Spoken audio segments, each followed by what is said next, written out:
Welcome to a special episode of Connect This.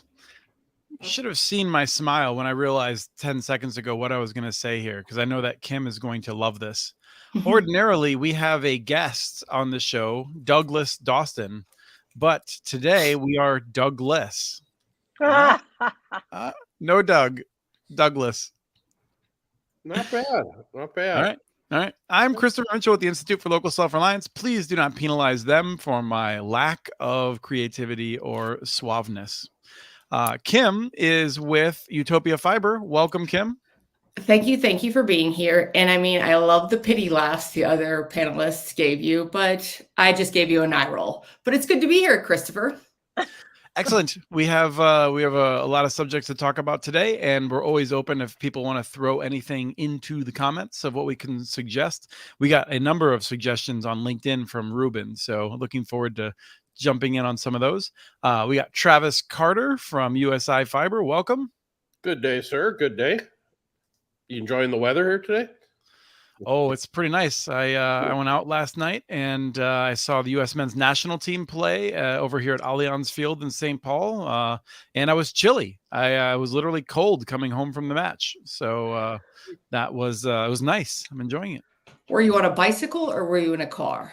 I was on a bicycle, and because I can bike to the stadium, it's only a mile away, and it was chilly there. I went to the Honduras game in February where I think it was like -3 degrees. This was like 57 degrees, so much better. And we were joking that if this game happened, in April, we would actually be out there in t-shirts feeling great. But because it was like, it was the end of summer, we were actually cold. So Heather Gold, welcome back. Thank you. I'm thrilled to have you back. We've invited you a few times. Unfortunately, you're often traveling in the orbit of Kim. So if Kim's not available, then you're often not available too. I live on an airplane.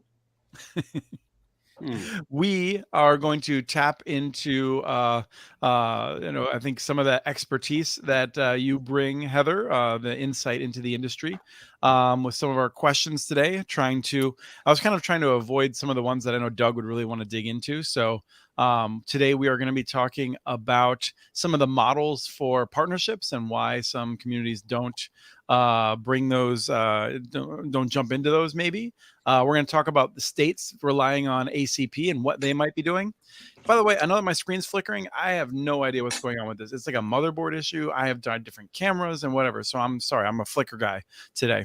We're going to talk about the letter of credit, whether that's having any movement. We're going to talk about this Wall Street Journal article, which was not terrible, but I think was kind of terrible. This was the article about the $53,000 connection, and I felt like it was done in a way by a guy who's like a good writer who knows this stuff, who didn't want it to be like clickbait, and it was kind of promoted by an editor that wanted it to be clickbait. I feel like there's a little tension there in it, so we'll talk about that article though. There's some questions about why people don't understand the importance of having a high capacity connection and why they might be focused on other things or dismissing that. We'll talk about Commissioner Ana Gomez, FCC Commissioner. Once again, I called it right. She was put on the commission quickly. We're going to talk a little bit about AI and customer service. Pause. Once again, you were right? Yeah. Well, no. Once again, I'm saying I was right. Like I was right one time, and this is the second time I've noticed that I was right that one time. This. Yeah, I think the perception of people is you're right often, and I think it's 3-0 chicken wings right now. So yeah, no, that's the case, and I think on Friday I'm gonna make good on a little bit of what I owe you. So, ooh, love it. Yeah.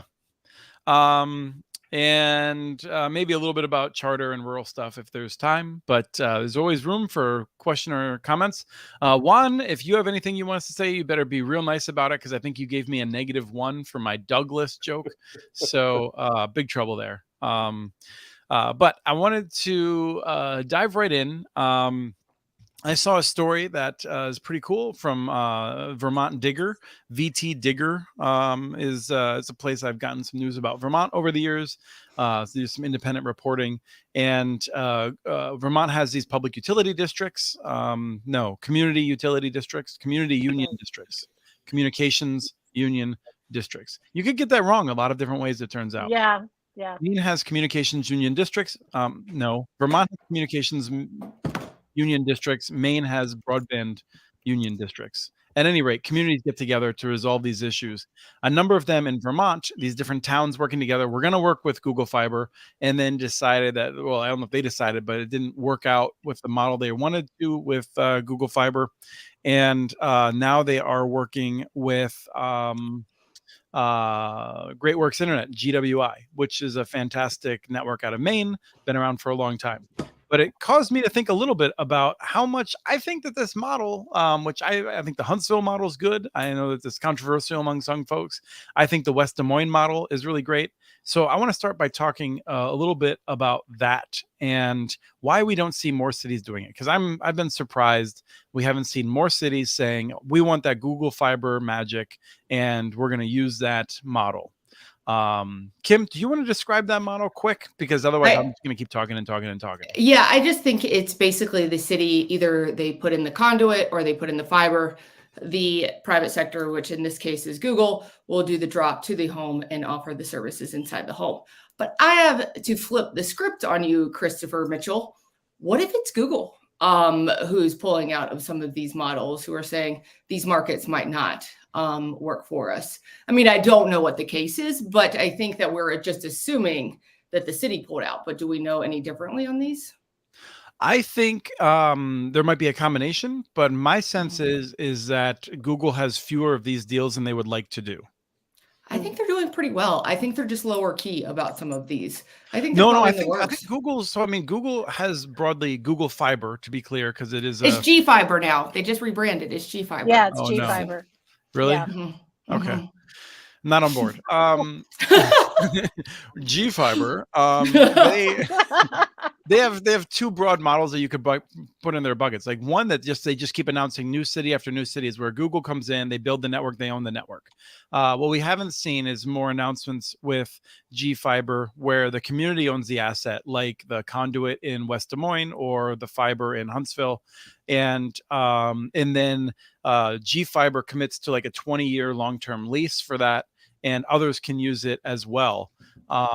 So I don't think we've seen, I think we've seen G Fiber announcing a bunch of new deals with cities, but I don't think we've seen any of these partnerships coming about recently. And so I would think, well, first of all, maybe the city, Google Fiber may not see the value in a particular city. That may be one. The economic value might not be there for them. And then Google Fiber itself, or Fiber, which somebody just posted is the G is silent, might decide that even in these Vermont, the CUDs or the PUDs, it's not enough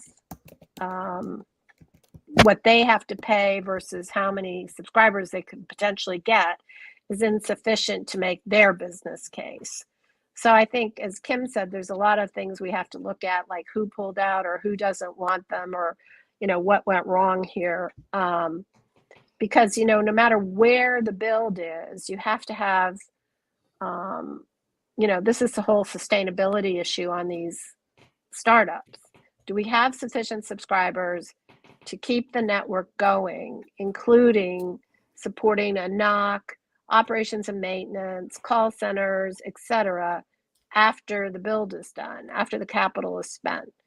I think that's going to become an increasingly large question. But cities may not want to do the investment, even though for a lot of them, they already have it. And I think they just haven't considered that they have I think common duck. I think that's a big piece of it. I think cities don't want to put up as much money. And even though Google might be putting up, my sense of West Des Moines and Huntsville is that Google's put up about half of the money, usually less than half, but approaching half of the money that is needed for the capital build and over a 20-year lease of the network. And so they're not bringing the money to the table on day one, but they are committed to a long-term lease of the assets. And I think cities are not looking to put as much skin in the game as they might have to. And I think that's a mistake. I think that's a mistake. You don't think? I think that cities realize that if they get somebody who's free, that's better than putting up their own, like, any capacity, which I disagree with, because I actually believe they should own the asset. But if you're sitting in that city council room and you're saying, I have a free option, or I have to bond for 30 million to pay for the backbone, like, it's a pretty clear answer when you're looking at it from that aspect. You have to get into the aspect of why you would want to own it, why you would want to go down this model. But somebody said to me once, and I thought this was very interesting on Google's behalf, of that if you're Google walking into these cities, they're expecting a cash cow that Google's going to come to the table and pay for everything. Yeah, and but it's not Google anymore. It's GoFiber. GoFiber. They're going to kill us for saying this, but I think that's unfair to them because of their branding on other aspects, and that they're getting this reputation in which they'll come to the city and pay for everything that the city wants and be at the city's beck and call. So I think it's a little bit of both. And Kim, they've always been honest about the steps that a city has to take to attract them. And it's like somehow that just goes over everybody's head. They don't realize the hard work that their early cities did to make it worth Google's while to come and invest. Like a Kansas City with, strong arming the Kansas City Power and Light to let them have access to the polls, single point of contract, all those preliminary things. People don't understand they have a big investment to make too. It's not just on Google's part. Travis? Well, my perspective is a little bit smaller, probably because I've only dealt with about 12 different cities in my entire fiber career, and I have only ever found one that conduit and fiber even percolated to the top 50 items on their list of priorities. I think they were even aware of it. Exactly. They always, again, from my small sample, they always look dumbfounded at the fact, like, why would we do that? Somebody, forever, the incumbents have taken care of it. And the other factor that has come up more than once is they're really nervous about disturbing the cable franchise TV revenue they get in. So if a fiber overbuilder comes in, what does that do to their actual revenues, which is the things that they really rely on? But I think that's a dumb argument. I think that's a dumb argument because I don't disagree with you, but that's just the way they think. And I've also learned with these cities, they think in these little 2 or 4 window periods of time, basically from election to election. And these fiber builds, this is a 10, 20, 30-year engagement. I don't really ever see people that are terribly interested in fighting the long battle. They're just trying to get to the next hurdle. And that's probably why you find in many situations, like in Huntsville and Springfield, it was we've got some expert on the linking in here. It was the utility that worked with Google. It's sort of semi-removed. Obviously, they had to have permission of the political establishment, but they sort of took it one step removed. Yeah, and I think this gets to some of the insanity around our system in some ways, in that cities should have some predictable amount of revenue coming in from a franchise to be on the polls to deliver any kind of service. However, right now that is different for a cable TV service versus other things. And in some cases, that's a real distortion. And so, if we lived in a country where we're serious about government, whether that was local, state, or federal, there would probably be some kind of uniform fee for any wire that is on the poles, and cities wouldn't be worried about promoting one service over another. And I would just say that from Travis, the thing that I said that I spoke at the same time as Kim is that some cities cities take this much more seriously than other cities when it comes to that revenue, I think. Well, let's also not forget that, again, this is from my small sample size. The city staff isn't real excited about a big construction project in the city. So Right. if revenues are down, they don't have to deal with all the neighbors being angry about there being construction happening. And again, a lot of these people, they don't even live in the town they serve. So there's not a lot of benefit to them. Wait, what do you mean, like the elected officials? Or even the staff. Oh, You know, they're just not gung ho about, having the whole city torn up for a year or two and their phones ringing off the hook. Franchise agreements are going down and they have to deal with it's a lot to take in for personally, not a lot of reward for them. But Travis, don't you think communities have gotten a lot more sensitive to this since the pandemic? I mean, that I would have said you're right pre-pandemic, but I'm a little surprised that you think that that's still the attitude, the sort of, it's not worth the aggravation. Well, the only thing that's cool, that's interesting about the pandemic is it's a really good opportunity to talk about this stuff. But I feel there's a big bridge between talking about it and actually executing. Well, I think it goes back to education. I think, Heather, that you're right. And I think that, Travis, you're right. I think that cities think that they need this, but once they get into the weeds of like looking at all of the dynamics that come along with like undertaking a project like this, it becomes overwhelming. And then the private sector, big telcos come in and say, we're going to solve your problems. And a lot of cities are like, oh, okay, let's try this again for the 15th. And not only that, I feel like there's two sides of that coin. One is like, we could solve your problems, or if you oppose us, we could create new problems for you. I mean, in Lafayette, Louisiana, the cable company, I believe it was, but I could be confusing with the telephone company. One of the interests like started making the public utilities life miserable, like lobbying against water rate increases just to try to punish them for having the temerity to build a broadband network that competed with them.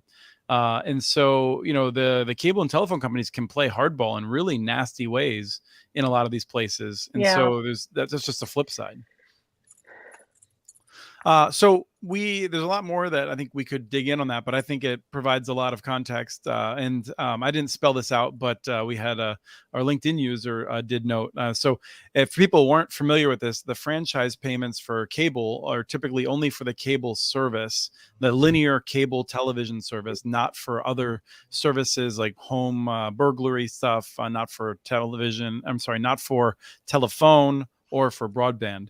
And so that's what we were talking about in terms of it being like a weird distortion. I want to talk, I think this probably won't be one more quick element there that I think hit it up. Key to this is the other thing I hear commonly when we talk to these cities is, where am I going to get the budget to hire the people to manage this? They don't, I hear this constantly. We don't even have staff to manage the projects we have. So I'll leave it. Right. But that's where you can get a company like a Google to help you do that. I mean, if they're going to want to ride that network and use it as their own, they might be willing to come in and help you with those telco type of issues. Yeah. And I do think that's the case. I think, if I was to make the case, and I think, Roger, Kim's boss would probably be, angry at us not talking about more detail about whether the Fiber arrangement is good or not for cities. I happen to think it's fairly reasonable for a city that finds one lessor of the network, one entity that leases the network, that pays a lot of the cost. In the case of the West Des Moines, Mediacom is now on it. There might be another one, and so the city has a fiber network that they can use for smart city almost anywhere in the city, and they're paying a pretty small portion of that. And so I think the problem is what Kim had said in part, which cities don't want to bring that money up front, even if after 3 or 4 years, they'll be shouldering very little of the cost. No, I would agree. But I think that Rogers, when he's criticized these models is, and I haven't heard it in a while, so I'll preface that, is that they're open access. He would say that they're not open access because, and we talked about this pre-show, is we, like at UTOPIA Fiber, our DMARC is inside the house at the ONT. A lot of these projects, from what I know, I mean, I can't speak you're right. for everyone. are at the curb. The provider is bringing the conduit and the ONT in the home. So the barrier to switch providers is very high, if anybody would do it at all. So I think it's just a difference in opinion and models, but it's not like, I think it's not a criticism. I just think it's a difference of how people are viewing what things are called. Right. And that's the thing is that, if you are a community that wants to have robust competition like you have in Utah, the Fiber partnership is not that model. If you want to bring in a few potential providers and ensure that you have citywide service and an infrastructure that could be available to be leased citywide, and you want to have like a very low cost citywide smart city type of fabric, then that is a good model. So, but I think people need to appreciate what they're actually getting into. Yeah. So who would want to compete against Google? I'll always bring that up. There's not going to be a second provider. There is though. There are. I mean, I think Mediacom, maybe the incumbent cable company, but you're not going to have just an independent go in there and try to compete. And also, let's not forget, West Des Moines is not Des Moines. It's a small part. It's maybe 25% of Des Moines that's even served. So let's not forget that. Yeah, West Des Moines is a wealthy suburb of Des Moines. Let's keep that in mind. We're not serving the whole city in this project. No, but West Des Moines is the city. So West Des Moines is not the entire Des Moines, the city of Des Moines. It's not. It's actually its own municipality, kind of like St. Louis. It's West Des Moines is the St. Louis Park of Des Moines. Yeah, no, I get it. Wow. Yeah.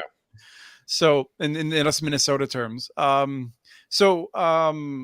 like I said, we gotta move on to a couple of other topics. The ACP, I don't know. I feel like people are on the hope again. Like, I mean, in just our pre-chatter, Kim, it seemed to me like you feel like, I feel like a month or two ago we bottomed out and thinking that the ACP might not be renewed. I feel like people are once again thinking there's a shot at it being renewed. I think a lot of these programs are dependent on it being renewed. You're seeing a lot of the programs around the country from states saying you have to have a low cost program. You have to partner with ACP. And I'm reading these programs and I'm like, does anybody know that ACP is at risk of not being refunded? And Kim, the scary part is a lot of them don't say you have to they all say you have to participate in ACP, but they also say you have to have a low cost option. They don't link those two necessarily. So if ACP goes away, how are carriers going to be able to afford a low cost option? That's what I think the big risk is. Yeah, I mean, you might be looking at 30% of your subscriber base in some of these areas, whether you're rural or urban, but a substantial amount of your subscriber base, suddenly you're losing $30 a month on all of those. That's a major hit to your revenue. Yep. Okay, but I have a question for Travis. So Travis, you lose every bit of ACP funding that you're getting for the program that you're participating in ACP now. Would you offer a price point similar to them getting ACP? No. Don't you have to offer a low cost option though? Travis doesn't have any hooks in him. Oh. Well, the other thing in our financial models, I don't include the ACP as revenue predictable in our future financial model. I build all the financial models assuming ACP disappears, because I can't be in a situation where whatever all this alphabet soup that goes on in the government doesn't happen, that we're not having to lay people off because of it. So that's just the way I choose to do the financial model. But to answer Heather, no, we don't take any federal or state dollars. We do it all privately. Got it. Now, Travis, does that mean that your models predict that you would have, if ACP disappears, you would lose a certain number of subscribers at that point? How would you anticipate that? Well, we would do a transition. We would tell them, hey, ACP has disappeared. We'll give you a period of time to find an alternate solution if you'd like to stay with us. The current retail rate would be what we would migrate you to. And your lowest cost offering is what, $50 a month right now? $50, yeah. Yeah. Kim, is that sort of how you're going to deal with it if it comes to pass? I mean, so we don't offer ACP, our providers do. Right. So I think that's a different, a little beast. But I think it's going to be interesting. And I'm going to pivot this conversation a little bit of what is low cost? I mean, I see a lot of these programs say that they need a low cost option. And then I see numbers. Where are they? You and Travis keep ganging up on me. I hate this conversation. No, it's amen. How did they come up with $30 a month? That's the one that blows my mind. Because They it was just less pulled than that out of- 50. I mean, at a certain point, they could have said like, "Oh, we have this sophisticated argument." They picked a number. It's politics. They picked a number in the middle that would work for them Yep. No, you're right. in this Yeah, round. They don't seem to have a low cost property tax model we can sign up for, do they? Because that doesn't ever go down. But internet gets slammed on. I mean, I do think we can talk more about this question about what is low cost, but in the past, I would say it ranges between $0 and $30 a month, with a concentration around $10 to $15 a month is the assumption. However, there are a bunch of things baked into that, and people who people who have very low incomes, often are able to afford cigarettes and other things that they prioritize. This often comes up, and it's kind of an ugly conversation in some ways, because I don't think many of us like to be in a position where we're telling other people how to run their budgets. At least, for a more libertarian spirit like myself, I'm deeply uncomfortable with like those sorts of discussions.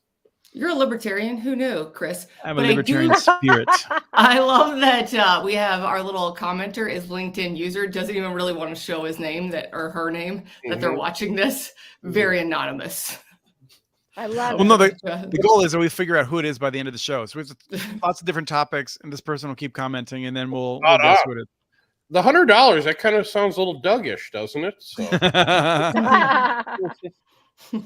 Okay, so the other piece of the story, ACP being renewed, but like a bunch of states, their entire plan of how to deal with this is basically to rely on the ACP. Now that said, it's Ruben.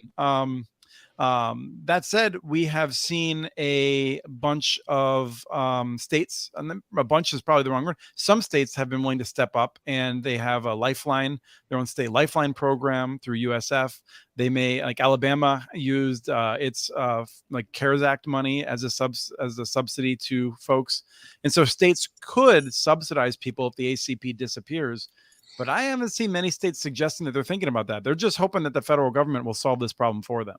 But should they? I mean, come on. Should states have to plan for the federal government not to renew a program? I think that's a waste of resources and government at its finest. Oh, just in case this is not going to do, we need to have a contingency plan. Like, why don't we just work together? I mean, how different is that than all the people that fell off Medicare, Medicaid when the pandemic was officially declared?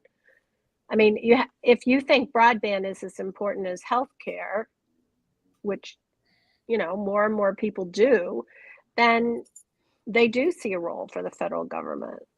I think there is a role for the federal government. I just don't think the states should have to wait for the federal government to fail and have backup plans for the federal government to fail. I think the federal government should. Where I come into it, I think, is that as a frustration that I feel like the states aren't doing enough to have a working market where there is actually some competition and the right incentives to be building in different areas. And so I think the states should be having a role in this, but I feel like they're kind of just like, they keep looking to the federal government and saying, bail us out, rather than actually digging in and doing the potentially unpopular work of upsetting the cable and telephone companies. But it's hard to see how you're going to incent a competitive offering if it's based on government fund. I mean, in small rural areas, if you're lucky to have enough funding for one carrier, right?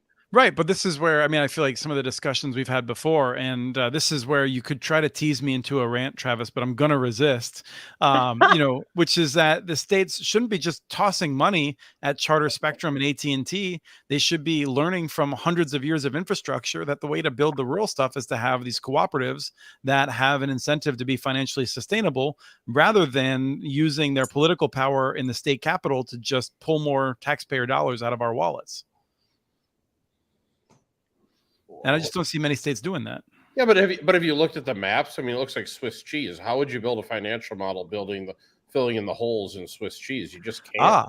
The question is whether the cheese parts around the holes is actually well served, or if that would also be an area where a co-op could get 50, 60, 70% take rate. Because I think a lot of those areas might be, if you go out to rural Minnesota and you find some spot where Charter or Comcast operates, that's not their best plant. It's not what I'm getting here. Well, what's the So- definition? What's the definition of served? Well, I go ahead. I mean, That's a Chris, good you can question. answer this, but I have a different take on this. I was at Fiber Connect a couple weeks ago, and I was talking to a state official in this lovely United States, and he asked me directly. He goes, "Well, I'm hearing that some carriers won't even build to some of these areas, even if we pay for all the costs." And I'm like, "Oh, that's absolutely false, but that's the incumbents and the local providers who are telling you that, so you don't give any money to anybody who can challenge what is happening." So even if the states are saying we want to bring competitive options, they're hearing from these local minorities and very loud saying, "Oh, just give it to us because nobody else is going to do it. Right. And we're already here. So don't worry about it." So it's a lot. It's not just that they don't. I think that there's a lot of obstacles that go in between that as well.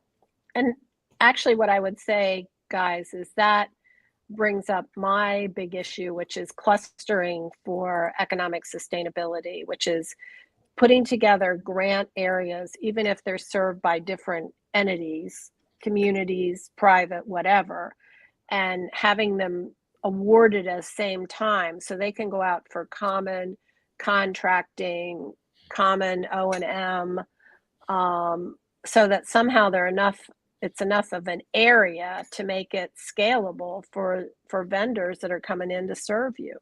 Because I'm really worried about the sustainability issue and also making it feasible for companies that will qualify under BEAD to be able to serve the area, because you won't have, Heather, I mean, you're not going to do towns of 2,000.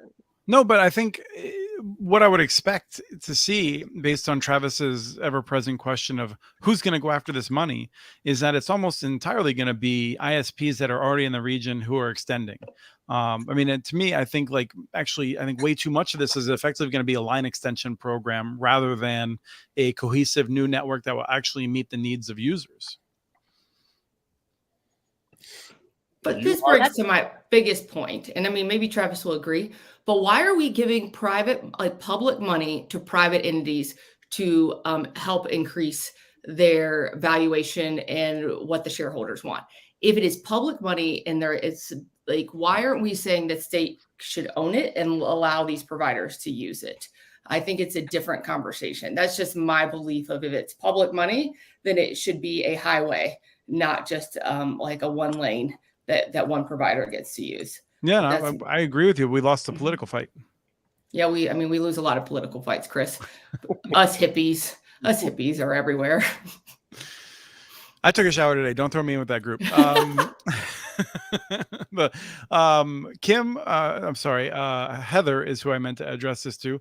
I think we're getting a sense we don't want to spend too much time on the letter of credit because we have, spoken about this at great length. It sounds like after the most recent salvo, the Connect Humanity or letters signed by over 300 entities, it seems like maybe NTIA is finally listening on this. I'm hopeful. I've heard from others the same thing, Chris. It's just being creative enough to think of the solutions rather than being fixated on this national bank. Let's tie up another 25% of money, which will be challenging for even large carriers. And it's sort of counterintuitive to getting new entrants in the market, because who can afford to find 25% match? Well, that may or may not be your money. So that's one thing. But then come up with this other 25%, it is very problematic when there are other solutions that can be used in the market. So yeah, I do think there is some minor, I don't get the feeling that it's like BABA where there's an absolute, we're never going to move type of thing. So what you're talking about, it just to refresh people also, I think, is that if you want BEAD grants, you have to put up 25% minimum, perhaps more. Letter of credit is going to tie up another 20 to 25% of your capital to have that letter of credit and maintain the grant, of the amount of the grant. of the amount of the grant. And then I'll just throw in again, you got 20% that if you're any kinds of cooperative structure or any kind of for-profit structure, 20% of the grant is going back to the federal government. So at this point, we're talking about like a cost that is, even if you were hoping to get a 75% grant, you're looking at well less than 50% in fact. And although there's nothing magic about 75%, there was a recognition these are the highest cost areas, and there's a significant level of support that is required, and it's being nibbled away by unnecessary requirements and the failure of Congress to change the policy that taxes these awards. Travis, Right. looks like you're going to jump in. I go back to my same old question. I'm still waiting. I'd like to meet somebody that's going after one of these things. Because when you do the math, I just don't see how they make it work. I really don't. So Travis, do you think we're going to have money left over when it's all said and done because people aren't going to go after it? Yeah, I think so. The other thing I think you're going to find is, and I've said on this show, I think I was at 100% last time. I'm going to go back to 99.8% of all the money will go to the incumbent providers in the area. And then we will be, our once in a lifetime opportunity, I think is my friend Mr. Mitchell kept telling me back in the beginning, will effectively be squandered away. So, and then we'll have a new once in a lifetime after this.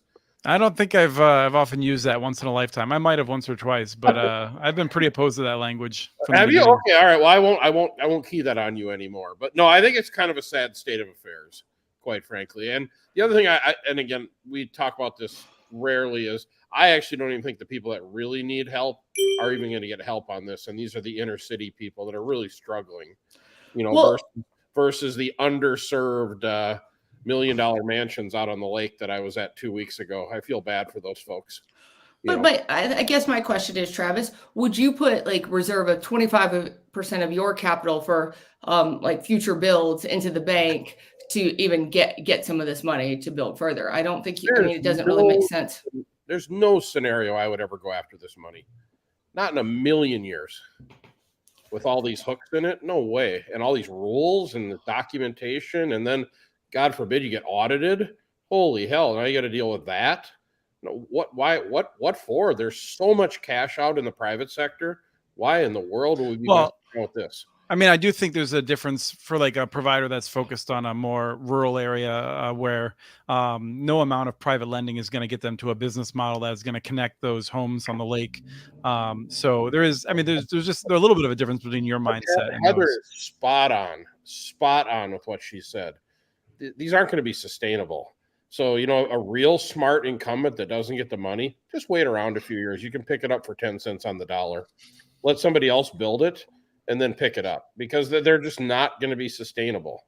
Because it's very scary. It's expensive to have a staff and vehicles and. Well, that's the thing. None of these. I don't think any of this money is going to go to entities that aren't already offering service. So it's not anyone who's coming. Now, it doesn't necessarily mean that they're the incumbent operator, but it's going to be entities that understand what they're getting into, who might be an electric provider in the area, or are Charter Spectrum or something like that. But there are entities who are building rural now that would like to be involved in further rural build out that aren't necessarily neighboring. And they're going to have to do an analysis of how to make this sustainable. Yeah, I mean, I don't know if Alan Fitzpatrick is watching, but I'm curious. Open Broadband operates in a bunch of different areas. Presumably, they're looking around at different thoughts where they want to go after this. I'd be curious what they're thinking about it. So, Alan, if you want to come on a future show and have a duel with Travis about why it makes sense to go after this money, or if you just want to have a pat on the back fest where you agree that you're not, I'd be curious. Because that's who I think Heather was just describing, an ISP like that. Well, Heather, who do you think actually builds and operates a sustainable network off of all these dollars? What's your opinion? I think the electric co-ops can build it, but I think they're going to be looking for owner operators to come in and run it for them. I think, to me, that's the next big market opportunity, are entities that instead of sitting there going, oh gee, I'll make so many millions when I sell this asset, instead says, you know what, I'll go with the steady revenue. and I'll come in and run a network and put together a consolidated O&M plan or a NOC or a call center and serve a whole bunch of smaller towns in an area. I mean, maybe a whole Vermont CUD or PUD, so that, you know, it makes economic sense. The community still owns and controls its asset, which is what I think they really want at the end of the day. I don't think they want to do a telco net. I don't think they want to run a telco network. Do you, Kim? I don't think most of them want to, but I think they do want to feel like they're controlling their destiny. I think that's exactly right. I think that's what they should want. And I think, Heather, that's what we want to see. I do feel like I wish more agreed with what you're describing. Many of them, I think, just don't want to do anything. I think you're seeing them. I think, Chris, you're wrong there. I think a lot of them are seeing that they want to control their destiny, just because they've been promised. When we were in Columbus, and we heard it in Columbus, where these towns, you know, in South. What part goes into Virginia? Southeast, in Appalachia. Yeah.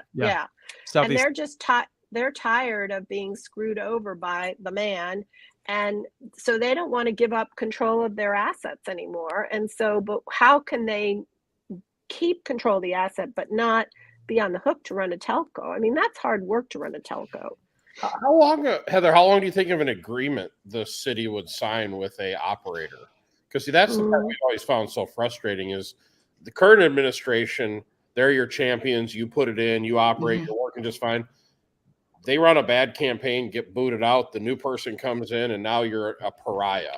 You know. And no, I think you have to have 10 to 20 years. Okay. I mean, yeah. I think you have to be reasonable because remember, these people aren't getting the big bang at the end like you might if you decide to sell out. I mean, you've got to have some sort of economic justification for having somebody go with the steady revenue versus, you know, try to get the big bang at the end. This is one of the reasons why we've seen an effort to involve pension funds, because they need that long-term steady revenue. And I feel like I was hoping that we would see more of that today than we have. But there's one source of private capital that would like that steady return. Well, let's ask Kim. Yeah. So Kim, electric co-op comes to you, city of 5,000 people or whatever, that they're willing to build out the infrastructure. Well, I guess you're not an ISP, but in theory, would you provide the ecosystem? Yep. We could provide the ecosystem. Right. Would you do it? I mean, I think it just all depends on at the dollars and cents, right? I think it depends it goes back to what you said, the sustainability of it. Does it make sense for us to have a staff there to manage it? And do we have, what do they have that they can bring to the table that we could utilize? But it's always going to be a business case. It is not easy to make these pencil, no matter where you are, even if you have the volume or you have the scale, it doesn't always make sense for even a Utopia or a Google or even some of the smallest and biggest companies to go into a city and operate it with 3,000 people. And that's the crux of the situation that Chris says, that most of this is going to go to people who already have infrastructure in those communities. And the problem is, and at least as I see it, and I've said it many times, and the data is a little old, but I still think it's prudent. It takes about 5,000 customers to actually run a correct, proper network in an area. So it's real tough if you've got a community of 3,000 people. You're going to have to cut a lot of corners, which ultimately, can you provide a quality enough service to actually compete then? Right. I do agree with Heather. I think if you have niche markets that somebody really targets some of these smaller areas and really brings them together and creates the scale to create a business case to run some of these, I think they work. But what I am seeing over and over again is there's a lot of people coming into this space right now who are promising, who think the dollars are there, even if it's from the pension funds who are investing into this, even if it's more just private straight equity coming into this. They don't know what they don't know. They all think the margins are higher than they really are in actuality. So I want to jump to, it's a related story, which is the Wall Street Journal had this article from Ryan Tracy, who I think has done a good job before. I don't follow all of this stuff. I've long been felt that the New York Times had pretty bad telecom coverage. The Wall Street Journal's had a number of people that are pretty good at it. This article, it talks about the high cost of some of these networks, and it's one of those things I just feel like people don't appreciate. Some of these networks cost a heck of a lot of money to get out to a home, but there's just not that many homes. Like, Right.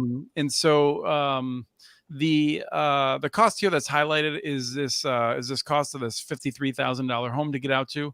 And it talks about the different programs. It kind of in the beginning of the article pushes them all together, and then halfway down it actually separates them out to federal dollars per location served.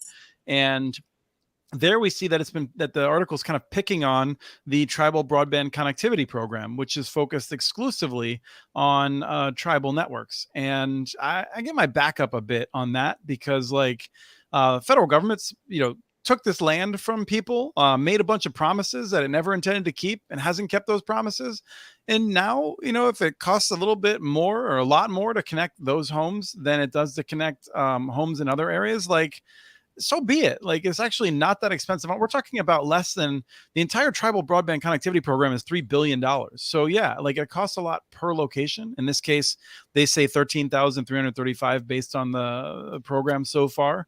That doesn't break my heart. If you look at the USDA Reconnect, that's $9,000 per location. Those are very small areas. I'll get to you in a second, all of you. The Capital Projects Fund is at a very reasonable $3,000. When we look at the awards from many of the states who are still using the Capital Projects Fund that the Biden administration distributed, that's often coming in between $2,000 and $3,000 per location served. Like, most of these costs are pretty reasonable. So anyway, that's the background, and I'm a little bit worked up about it, but I'll let Travis talk me off the ledge. Are you a little emotional about this? Are you a little emotional about this, Christopher? I think the guy skewed the data to make a point that he wanted made rather than looking at the whole universe of what we're going to spend per premise.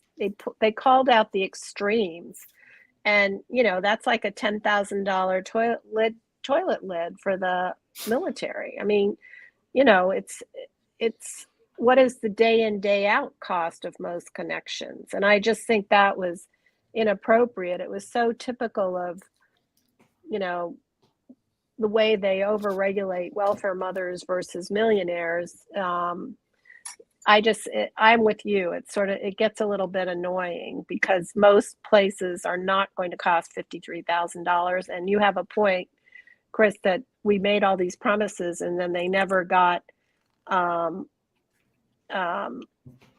never got anything else out of it. Yeah. Travis, you raised your hand. Well, I was trying to get you to talk to Kim, because she had a good point. So I did have a good point. I want to make the point of, we keep talking about this tribal and 53,000 per premise, but what matters most, kind of to Travis's point, we have a lot of inner city and urban areas who don't have connectivity that are a lot. There will be cheaper costs to get to. So yeah. I think it's in those areas parts. You're talking about like $150, $200 per premise. But they're still not getting to those either. So you have these 53 and you have the cheaper. So I think we need to bookend that both of these matter, and we're only talking about one. And we keep going down this path of only rural and these high costs.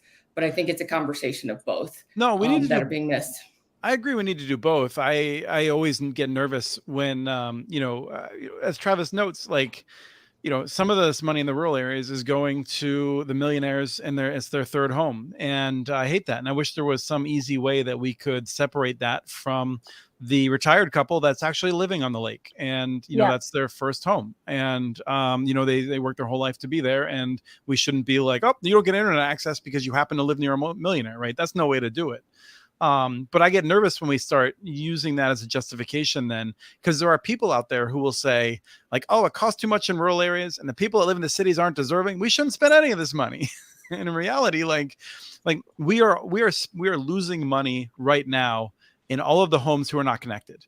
The amount, it doesn't always come out obviously, right? It's not that there's an obvious check necessarily, but kids that don't have educational opportunities, whether they are in the city or whether they are in a rural area, they are going to cost more money for all of us moving forward, for social services, crime statistics, whatever, lost productivity, whatever, however you want to look at it. And so we are losing money right now in healthcare. We're paying for Medicare, Medicaid, and a variety of other programs where we are overpaying for services because nobody can count on using telehealth at home, right? Like that whole market of telehealth is not developed the way it should because there's no expectation that most people have a connection that could actually support it. So like there's all these ways in which like we are losing money right now by not solving this problem. And it just drives me nuts when we focus instead on the fact that there's one home where it's $53,000. And you know what? That home, like probably most of that cost is like the fact that the tribe lives 20 miles away from something and they have to build this connection through, federal land or something like that. And it's very high cost. So, that's a lot of things. It's a lot of things. I just want to let you know that Doug is not here and we got a rant. We just got a rant. We're really excited about that.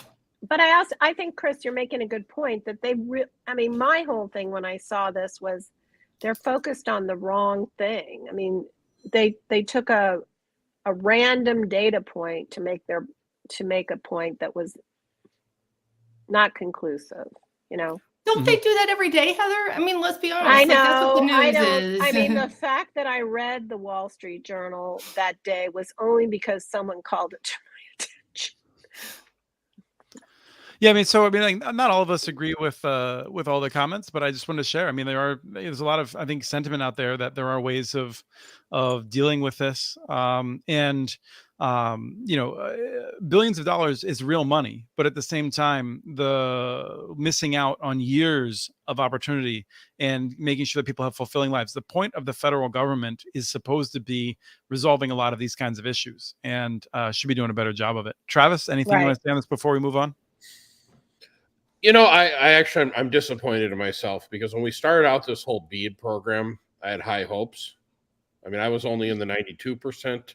I was like, what are your high hopes, Travis? Now it's virtually 100. You know, if I had to do it over again, I would have put more support behind the WISPs, actually. I think they could have done a lot of smaller businesses, family-owned businesses, could have done some good work out in these extremely rural areas. And I agree with you, Travis. Let me just ask you about this though, because like again, it's not perfect, right? There's a bunch of WISPs, and you know some of these folks, they're just going to do the bare minimum. There's a bunch of WISPs that are going to do far more. They're going to do a great job, but there's a fair amount of these, and then some of the ones like that Wall Street is consolidating are in private equity. You know, like they're going to do the bare minimum, and so even if we had gone down that path, we'd also be talking about the waste and missed opportunities, I think. Yeah, no, I'm with you. And, you know, the second thing I think there needs to be more than just the incumbents, because the question I have, because I'm not a subscriber to the Wall Street Journal, so I can't read the article, is it's behind a paywall. You're a small business owner. You get it for free? No. I know.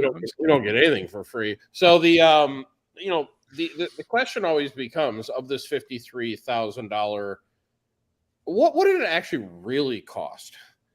You know, was it $8,000? But by the time all the bureaucracy and all the layers of management and all the permitting fees, you know, who knows how much that did he break it down? Because they have not broken it down. But I would guess really interesting to see, because I think everyone's going to leave this conversation thinking it was $53,000 worth of construction to get that to happen. I will guarantee you the construction was probably 25% of that, and the bureaucracy was the rest of it.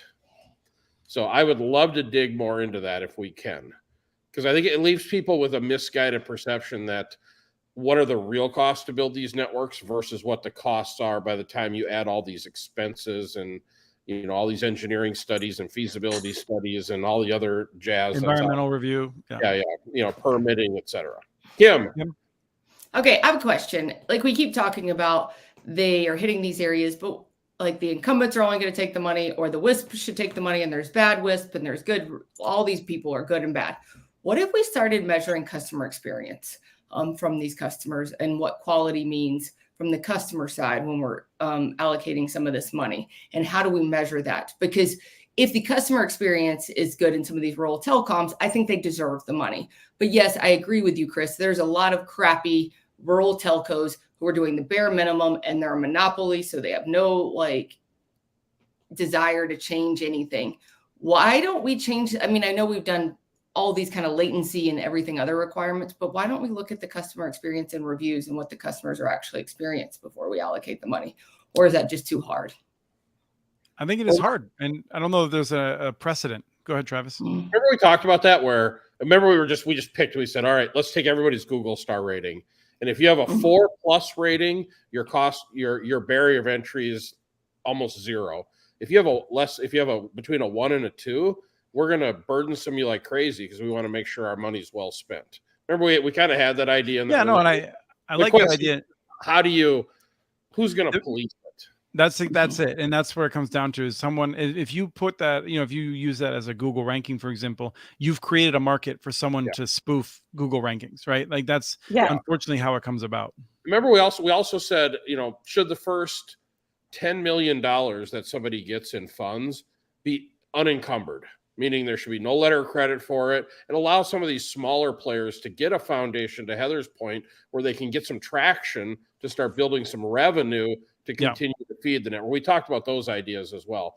But I don't know. None of these programs ever seem to hit the small, well-run operators. They always hit the Wall Street operators. But if you look at Travis, you and I have talked before about, I feel like some of the waste fraud that came out of the pandemic programs, the ones to like the small businesses were supposed to tap into if they didn't lay off their workers and stuff like that. Right. Yeah. And I think it's worth noting, like, those were programs that I think, like you said, were just aimed to try to be like, all right, let's just try to like get this money out to people that are doing the work. And the problem is it's amazing how fast the scammers come out and how bad the legal system is at dealing with them.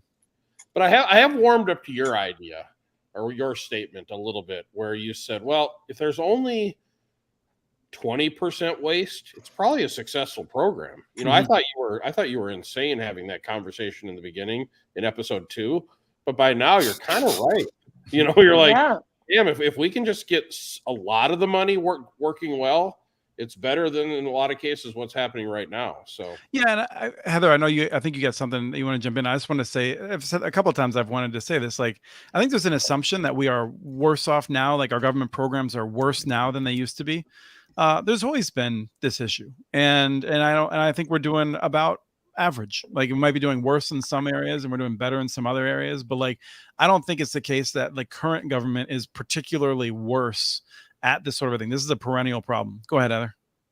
Well, I was going to say 20. I'd be happy if we got 50% to the people that really need it. So,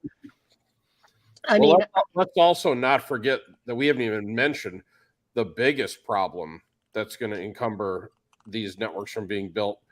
The current interest rate on the debt market is just, in the last year, it is just, it's insane.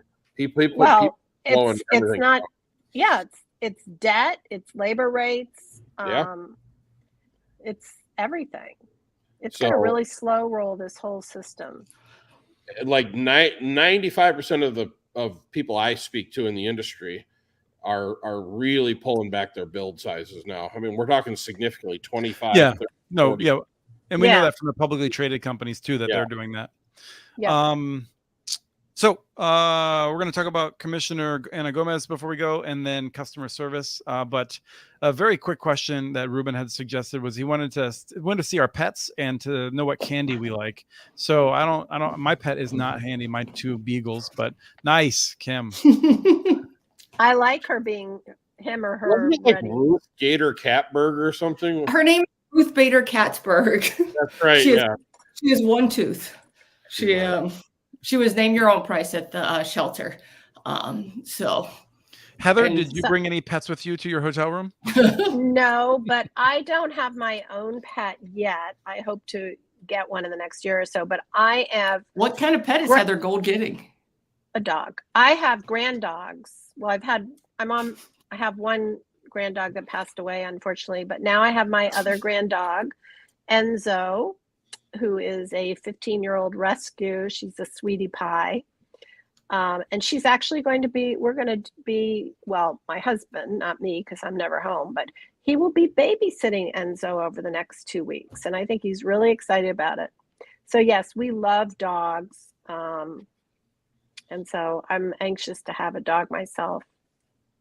I like how Heather's signing her husband up for a dog. She's never home, so we're going to get a dog. Get a puppy. No, it's my daughter is also going to be traveling, and she asked my husband if he would dog sit, and he said, "Of course," because Enzie's so old, we don't want to leave her with somebody who doesn't know her.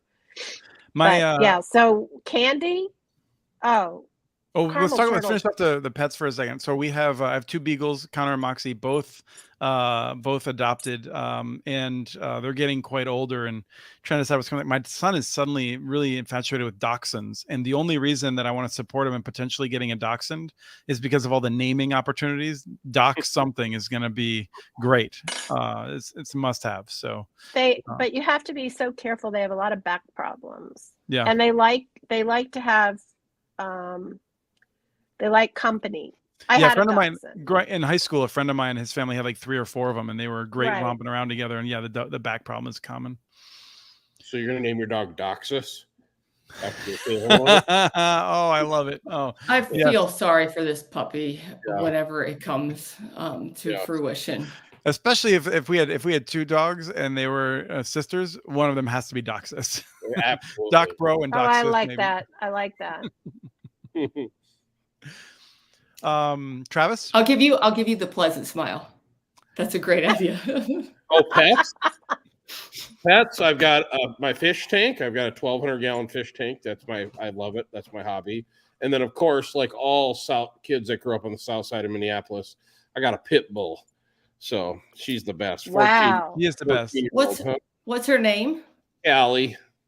I've had 2 pits in my life. They're the best dogs. I love them. They're absolutely the best. So she's 14. So we're kind of deep in the 4th quarter. So when that time comes, I will probably not be participating for 2 to 3 years. Is that how long you mourn the dog? Yeah. We'll save favorite candy for later. Anna Gomez has been confirmed. Big news. As we said, it's one prediction that I've gotten correct. I'll take it. That she would be rapidly confirmed because she has corporate experience and has much less ambition than Gigi Sohn did to actually serve the people that need a lot of help in the United States. So, of course, she got through without any sort of campaign against her. Any expectations or thoughts on what the FCC will do now that is a full complement of 3v2? Nothing will change. Nothing would be an improvement over bad. So do we think that do you really think, Chris, that anything will change? I do think some things will change. Yeah. I think some of the folks are trying to be strategic. I think everyone's recognized that the FCC is poorly run, is a shadow of what it should be. And I think some people, rather than just saying, let's give more authority to the FCC, are trying to be more strategic in how the FCC could get some stuff in that, even if it itself wasn't policing, might allow others to be effective through data collection or things like that. I don't know. So I have hope. I have to have hope. So I do. What would we even want? Do we feel like we've been missing out on something? Well, 100 over 100 would be great. 1 gig, Heather. Let's go bigger. I know. Let's go 1 gig symmetrical. So you're talking about the definition of broadband? Yep. Yeah. Come on. Let's just start and be realistic. Don't use the 704 report to pat yourself on the back when nothing's happened. Thank you. That's the 706 report uses the 706. data. Thank you. The 706 report should not be used to pat yourself on the back when nothing's improved. Right. Travis, in response to your question, what would we really want realistically? I would say a process to have a real data collection is still something that should be done. The FCC. Yeah, they could. You're right, Chris. They could do non-disclosure so they can get the real information. They could just say, you know what, we had to act quickly. We acted quickly. Now we are going to engage in this other process. And in 3 years, we will have data that will be accurate and actionable. I don't think they're going to do that. I don't think there's even a chance of it, but they could. So to Heather's point, so we get better data to continue to propagate 25 by 3? Well, no, 25 by 3 is pretty much out the window. It's going to be 120. That's going to be the new broadband definition shortly. I'm not going to bet wings on it, but I believe that strongly. We better not overshoot, huh? Okay, because you're 0 for 3. Well, we'll get past 120 as soon as Comcast and Charter have rolled out DOCSIS 4. The definition of broadband is set by what the cable lobbyists will accept. See, that's the way it works. I think it's the wireless lobbyists that are setting it. Nobody listens to the wireless lobbyists, I don't Are you think. sure? Okay, all right. It sure seems fishy to me. So, do you think that the FCC is embarrassed because NTIA is getting a lot more credibility and recognition for all they've done, and the FCC has kind of been on their coattails a little bit during this whole process, or do you not I think agree they with that? should be embarrassed, but I don't think they are. Heather, have you gotten any impression that they recognize how bad they're doing? So I haven't been in interaction with the FCC in a long time, so I don't want to say one way or the other, but to me it sounds like it's not on the current administration, it wasn't on their watch that the dissatisfaction with the FCC came up. So I certainly wouldn't want to point blame. I mean, I think RDOF was such a disaster that RDOF was bad, but if I'd spent my career talking about the homework gap and being so proud that I invented that term, I think I might have done a lot more to try to deal with that over my term. But I know, but there wasn't until she had 5 commissioners. She really didn't have, they weren't going to be able to do anything. So maybe I just imagine, this is political leadership, oh no, everything didn't go my way. Well, welcome to being in a position of power. That's what happens. I know, but look at what's going on down the street there. So to your question, is Rosa Morsel to blame for any of this that has happened, or is this just something that's been going on for years that we're just continuing down this pathway? I wouldn't want to blame her for anything. I mean, I think there was just a perception after RDOF that didn't work, and if we're going to give all this money to rural broadband, we had to try something new.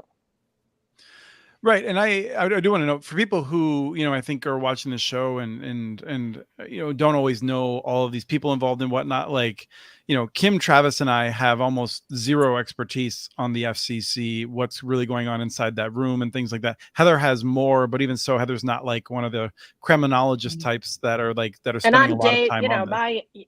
My information is dated. I'm more involved in the business aspects of broadband deployment today and less in wrangling over regulatory niceties. Right. But to just give you a sense, the FCC is about to give out FCC data is going to be used in how to give out tens of billions of dollars, and millions of homes are not eligible, maybe hundreds of thousands of homes, maybe more than 1 million. I don't know exactly what the range is, but a significant number of homes are not eligible because wireless companies, the big wireless companies in particular, have said, we can serve anyone in this radius, right? We talked about this on previous shows. I've talked about it on Community Broadband Bits podcast. They say there's a big circle and we could serve any home within here with a high quality service. And the FCC hasn't bothered to say, well, can you serve every home? To which the answer is no. And the wireless companies would probably even be honest about it. But the FCC hasn't even bothered to answer the question or ask the question.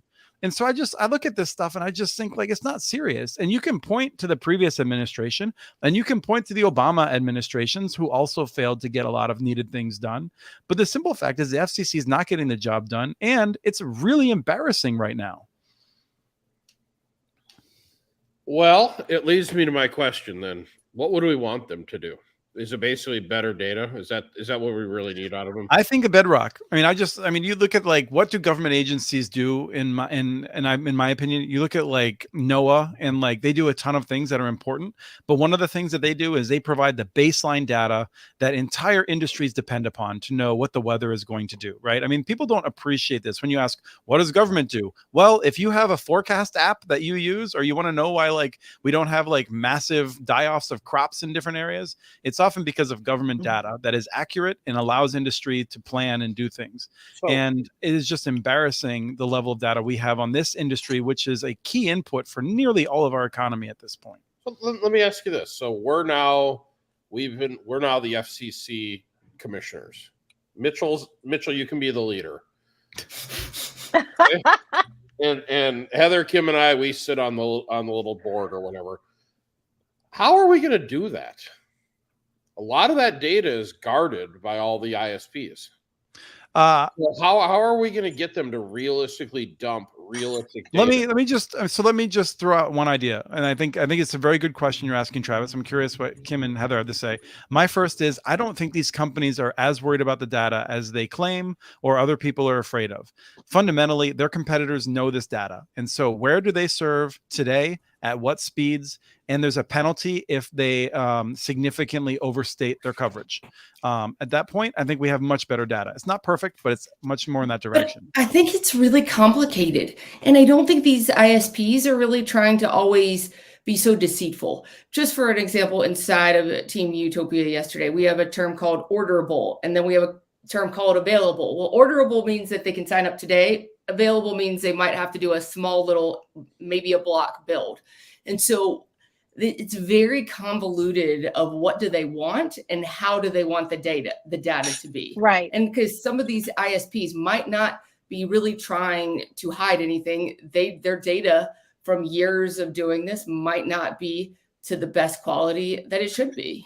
Right. And this is where Travis's question of realistically what can be done. To be clear, one of the reasons the FCC doesn't ask better questions is because if they want to change a form, they have to go through a hellacious multi-agency process to get that approved. And this is one of the things that a recent book, I think it's called Recode America or Recoding America by Jennifer Polka, wonderful book. I think I plugged it before. She talks about this. And so there is a realistic penalty that it's not just a matter of being like, oh, we're going to ask some new questions. It would be painful, but I think it's important enough to try to do that sort of a thing. Heather, go ahead. No, I don't disagree with you. I don't know if the institutional will is there. Is that what you're trying to say? Well, I don't know. It's always easy to be, what do they call it, an armchair quarterback, and we can sit here and go, they're not doing this, they're not doing that. But I like to put myself in the position of saying, okay, they magically put us in charge. What are we going to do to make it a better situation? And I don't know. I think it would be a very challenging situation. I think that the FCC, right or wrong, relying on the states is probably the right answer. The states know better than the feds do what's going on in each individual area. And a lot of states are, and a lot of states are doing that. Yeah. They're doing their own mapping and they're flexing their muscles now. Some aren't doing great, but they will get better at it. It wasn't the FCC's decision, by the way. It was Congress's decision to take it away from the FCC because the FCC was doing so poorly. But Travis, I do think, you asked the good question. What would I do if I was there? But let's also remind ourselves, the FCC, it's not a matter of the proper question would be, what if we had 10 years of training of understanding how this stuff worked, and then we were in that position? The people that go to the FCC are not random people who are plucked out of nowhere. And so it is a little bit harder to answer because anyone who's at the commission would have spent years preparing for it. But I think I understand that. But if we stood in front of the FCC and said, if they called us all in, they said, hey, we saw your episode 80. Come to Washington and talk to us. Hell, I wouldn't know what I would want from them.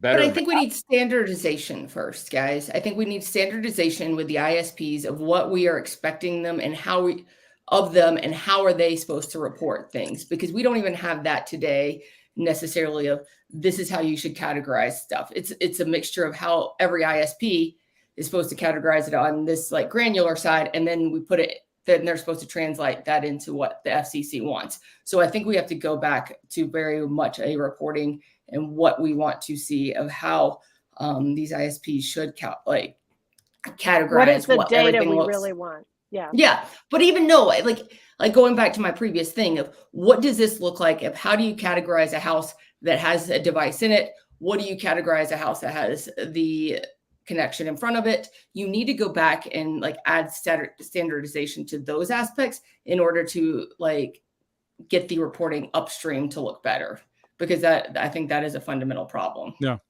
And I do think, Travis, what I would do if we were in that scenario that you laid out, what I think you do when you are in that scenario is I would call other people and be like, hey, what should I tell them? And I would start getting a better sense from different people in the field, because that's I know what ultimately. I would want. I mean, if I was in front of the FCC, here's what I would want. I'd like more Wi-Fi spectrum. If they could open up the 6 gigahertz channel, the whole thing for us to use, this would be an amazing thing to happen. So. Yeah, and that would be a concrete ask, and that's something that I do think I would be pushing. Yes, I baited if we were you. at the FCC. That happened. The last FCC did it. Well, I wasn't sure if you were meaning that that there was more to open up on top of that. I left that softball out there for you to hit. You know, to talk about the greatest FCC commission of all No, time. but that's my point. Is that like that's one of the things that we would do is that we would look for the opportunities to maximize spectrum, for instance. He's and he's to not share. letting you take him down. He's not. not letting you take him down today. We've had this. I mean, I just feel like anyone who's watched this show knows, right? He's in the like, rant mindset. I mean, many of our current problems can be traced back to the chair who didn't take his job very seriously, except for pretending that he cared about rural areas. You know, he did several good things. He initiated the window for a tribal priority for spectrum. It's huge. And I think there's several things that if I had a chance to meet Ajit Pai, I'd probably thank him for those things. And I would probably not dwell on the many other things where he screwed us. But, you know, we often talk about this, but sometimes I wonder if we also forget what's going on right now. There's 4 of us plus however many people all over the country / world that are communicating through this medium that didn't exist when I was a kid. So, I mean, there's a lot of positive has happened too. Let's not forget about this over the years. Yeah, no, I've no doubt about that. I don't want to get in that habit of just constantly moaning and complaining. I think that's a good point. I think we do need a compliment of how much has been put in the ground and how much is getting accomplished every single day. Because I think sometimes we do focus on what hasn't been done. But I like your positivity over there, Travis. What's happened to you? And if you look at the percentage of unserved and how that is falling, regardless of what we're doing, you know, I think you're right, Kim. I think, and Travis, I do think we need to focus more on what is happening, and not just at the federal level, but a lot of it's driven by states and communities realizing they needed to make changes, and not just to collect more franchise fees. Yeah, I also will just say, and we'll have to wrap here, that if we were able to solve all of the problems, then we would leave our children with a terrible burden of not having anything interesting to do. Anything to, like, they're going to be worried about something to do, right? Solving problems is something that I think is like the more satisfaction comes from that than anything. I love playing a video game, but solving a problem is something that it just makes your day. Toronto radios for everyone. There you go. Yeah. And I don't think my cat really is concerned about having a problem to focus on when I pass. So, but thank you, Chris. You know, I do think I just hope it'd be cool if they invited us to the FCC to talk to. That'd be neat. I might actually put on a tie for that. No, I won't. With the black shirt, black t-shirt, and just a tie on top of it. I might put my coat on if they invite me there and say, "All right, you smart blanks, what would you do?" And then we can watch Mitchell really go. I would feel a lot of stress. I'll tell you that right now, because I would take it seriously in ways that would very be a difficult time. So I'm glad I'm not going to have that opportunity. Well, good. I wouldn't take it seriously, so we could be bookends of the whole event. Well, I want to thank Heather thank you for joining us. It was fun as always.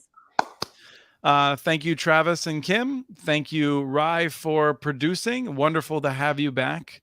And thank you, Ruben, for jumping in so much. You know, Juan, we're sorry for your loss. It's so hard to have a pet pass. So that would be a problem that we should ask the FCC to solve. Immortal pets. We will be back, I think, in 2 weeks, I want to say, likely. So we'll circulate a time and see if we can get on back on the horse. But until then, it's been a wonderful episode of Connect This.